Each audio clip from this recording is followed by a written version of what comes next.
You think me arrogant, Wriothesley. Well, I think you're too young and naive.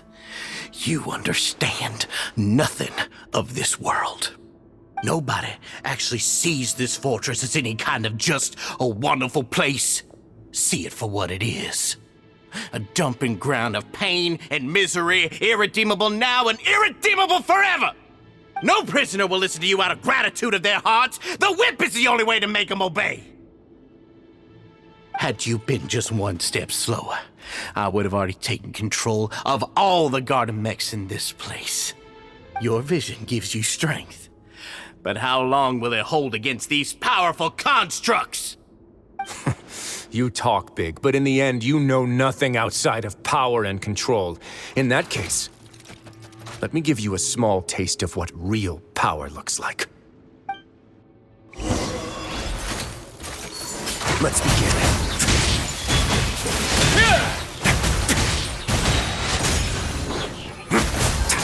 Have a safe trip.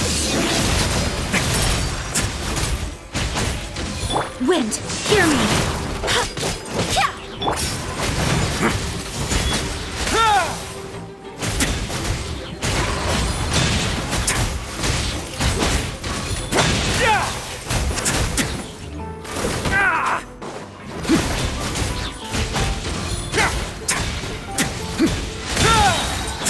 Stay cool and face your guilt. A moment, please.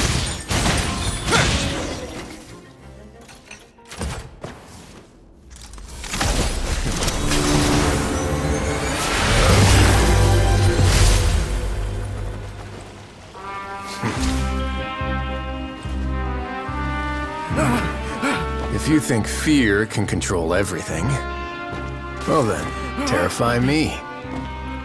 Don't high road me. You're just another crook. And it's time you got treated like one.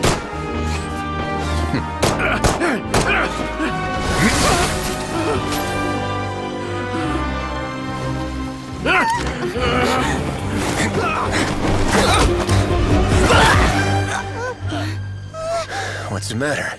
Too scared to shoot straight? I'm warning you. Unauthorized punishment and torture are prohibited here. As the Duke, you should set an example. Funny how that slipped my mind. Well, from this point on, you can forget about that rule. The rules of the fortress are there to keep the likes of you in check. But if the Duke wants somebody dead, he needs no justification. Understood.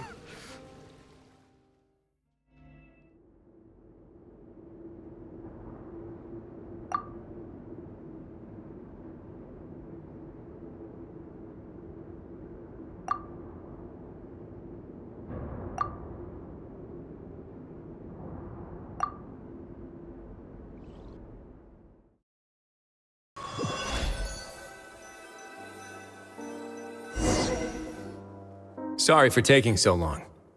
Did I keep you waiting? No, not at all. Paimon didn't know you were so considerate. If you ask me, I'd say I actually feel very helpless. There's no way that I could truly empathize with the fear that the members felt every day. I could comfort and compensate them all I want, but it might still not be enough to repair the damage that has been done. I have to take responsibility for it, as does the fortress. Yeah. It's the least that we could do. So, do you have a plan for how you're gonna deal with him yet? Oh, Dugier? I've already got an idea. For now, I think I'll do nothing. Huh? Why? I think it's a very fitting punishment for him to have to imagine the sorts of punishments that will soon be coming his way. He'll be left in the dark with regards to both the dates and the details of his punishment. Of course, that's not to say that I'll be letting him off scot-free. It's not often that I actually get the chance to be creative with my punishments. I'm going to talk to the members of the society. He'll get a chance to experience everything that he's ever inflicted on them. Paimon didn't know you could also be so harsh. Looks like she should watch her tongue when she's around you in the future. Why do you think I'd do that kind of thing to you? You offend me, Paimon. Anyway, jokes aside, thank you so much for all of your help. There's still a lot for me to take care of, so how about this? I'll treat you to a meal in 2 days at the Coupon Cafeteria. We should have a better handle on things by then. No, Paimon's had enough of that place. Don't worry, it won't be the same old welfare meal. I'll make the necessary arrangements. Oh, then you've got yourself a deal.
Ah, you're here. Paimon never forgets about meals. Even if the traveler forgets, Paimon will remind her for sure. That's not what Paimon meant at all. Wriothesley, you got what Paimon meant, right? I'm a little confused, actually. Hey, not you too. Jokes aside, I've got some good news. After taking a look, the doctors have let me know that it shouldn't be too difficult to extract the thorns, which means that everyone should be able to recover after a period of rest. As for their mental recoveries, most are making good progress as well. We've added a few who were more severely affected to a special observation list. You sure got everything taken care of, Wriothesley. I try my best. After all, it's my duty to take care of everything that happens within my territory. Please, go ahead. Ah, that's a bit of a long story. I once had a similar experience.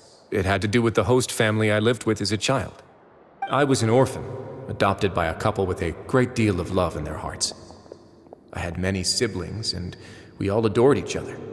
Once we were older, Mom and Dad would turn us over to be individually adopted by families of greater means, and go on to adopt more young children. They were perfect parents. Or so I thought. And then? And then, I found out we were merely raised as livestock. Once we had reached a certain age, our parents, all children that were sold would leave the house, and nobody would know what became of them. As for those who didn't sell, they were merely disposed of. Did you know I once considered myself an extremely lucky child? And all of my friends, all of my siblings, they all felt this way as well. I was also not the first to find out about the truth. All those who found out before me were simply added to the disposal pile. I could never shake the feeling of irony every time I juxtaposed their tragic ends against our parents' adoring smiles. Yes, like the society, my parents created a facade of joy, lied to satiate their desires, and even employed incredibly cruel methods to keep their grasp on power. They did all of that, but never considered how their actions would utterly ruin all the children they took under their wing. Worse, perhaps they never cared about that at all. But I did. So in the end, I killed them and set all of the remaining children free. I was convicted for my crimes and exiled to the fortress of Meripede. Ah, My methods were extreme, yes. But I was still a teenager at the time. I'd been betrayed by those I trusted most, and I didn't think that more moderate ways would solve the problem. My doubt and helpless anger pushed me forward until I got what I deserved. It's all right. You don't have to tell me what you think. I've already committed to this path, regardless of what anyone may say about it. The least I can do is to make sure that the same tragedy will not happen again in my new home. Sorry to disturb you, everyone. Oh, it's a Visa Fasol! It was all because you arrived in time. I managed to escape unscathed. We came here on impulse today, because we were hoping that you'd be able to lend us a hand, Your Grace. Please, go on right ahead. I'll do my best to help. Within reason, of course. It's... I'd like to be wedded to Avis here at the fortress. You're getting married? Yeah, we met each other through the society and both fell into Dugier's trap. But even during our time there, we never doubted each other. We always believed that Dugier was manipulating us, trying to make us mistrust each other. And after this incident, we've come to believe that we've found the one for the rest of our lives. You could say we managed to make the best out of a bad situation. He didn't abandon me, and I didn't forsake him either.